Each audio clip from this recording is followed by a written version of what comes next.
नमस्कार, जय हिंद साथियों। स्वागत है आप सभी का अमन स्टडी पॉइंट में। साथियों, हाजिर हैं एक और सुपर टेट वीडियो के साथ, जिसमें हम शिक्षण कौशल के प्रश्नों को सीरीज को देखेंगे।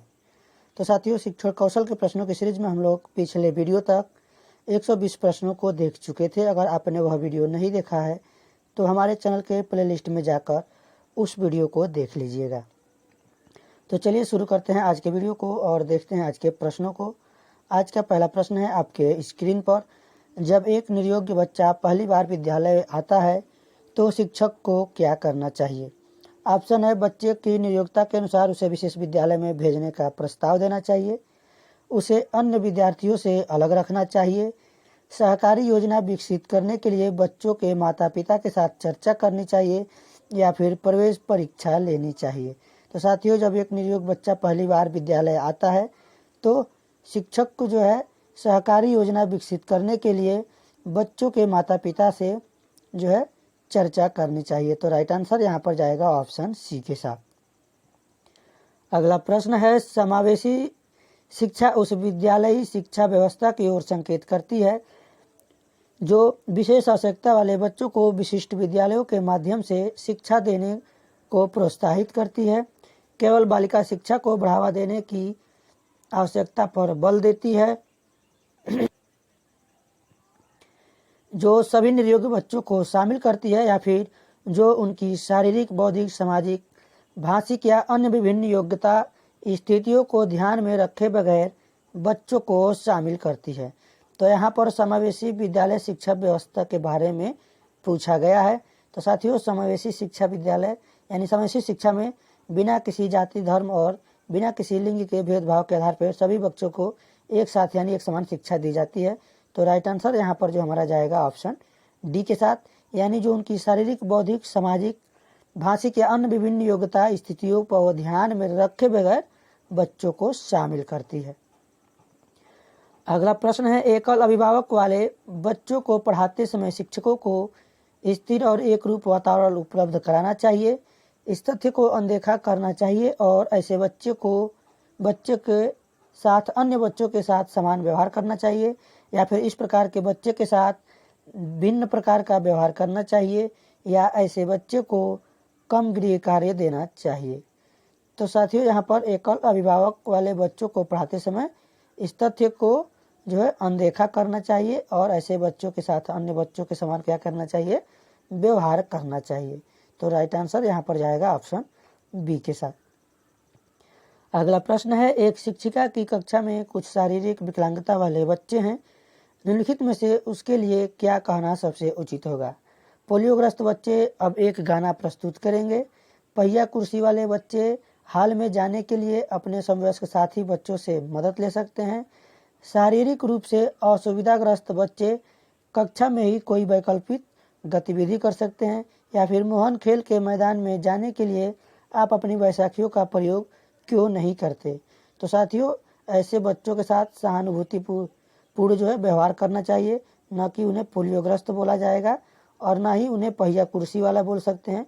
उनके साथ अच्छी भाषा का प्रयोग करेंगे, यानी जो है शारीरिक रूप से असुविधाग्रस्त बच्चों के लिए जो है कक्षा में ही कोई वैकल्पिक गतिविधि करने के लिए कह सकते हैं। तो राइट आंसर यहाँ पर जो हमारा जाएगा ऑप्शन सी के साथ। अगला प्रश्न है, विशेष रूप से जरूरतमंद बच्चों की शिक्षा का प्रबंध होना चाहिए दूसरे सामान्य बच्चों के साथ, विशेष विद्यालयों में विशेष बच्चों के लिए विकसित विधियों द्वारा, विशेष विद्यालयों में, या फिर विशेष विद्यालयों में विशेष शिक्षकों द्वारा। तो साथियों, विशेष रूप से जरूरतमंद बच्चों की शिक्षा का जो प्रबंध है वह दूसरे सामान्य बच्चों के साथ ही होना चाहिए। तो राइट आंसर जाएगा यहाँ पर ऑप्शन ए के साथ। अगला प्रश्न है, असंगठित घर से आने वाला बच्चा सबसे अधिक कठिनाई का अनुभव करेगा? सुनिर्मित पाठों में, स्वतंत्र अध्ययन में, नियोजित निर्देश में, या फिर अभ्यास पुस्तिकाओं में? तो असंगठित रूप से जो घर से आने वाला बच्चा है वह सबसे अधिक कठिनाई स्वतंत्र अध्ययन में करेगा। तो राइट आंसर जाएगा ऑप्शन बी के साथ।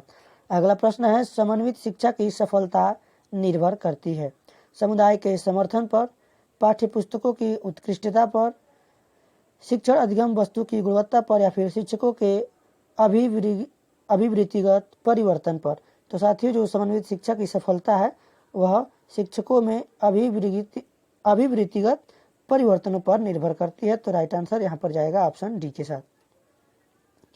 अगला प्रश्न है, शिक्षार्थियों को सबसे कम प्रतिबंधित विद्यालय वातावरण में रखने के माध्यम से विद्यालय लड़कियों को लाभान्वित वर्गों के लिए शैक्षिक अवसरों को समान करता है, वंचित वर्ग के बच्चों के जीवन में को सामान्य करता है, जो इन बच्चों के समुदाय और अभिभावकों के साथ विद्यालयों के संबंध को बढ़ा रहा है, विज्ञान मेला और प्रश्नोत्तरी जैसी गतिविधियों में लाभान्वित वर्ग के बच्चों को भागीदार बनाता है, या फिर दूसरे बच्चे को संवेदनशील बनाता है कि वे अलाभान्वित बच्चों को दबाए नहीं, उन्हें नीचा न दिखाए।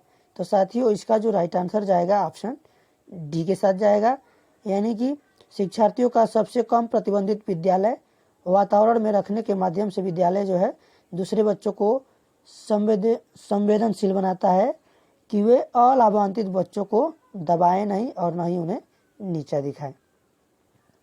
अगला प्रश्न है, जिन विद्यालयों में समेकित शिक्षा दी जाती है उसके शिक्षकों को किस क्षेत्र विशेष में प्रशिक्षित करना चाहिए?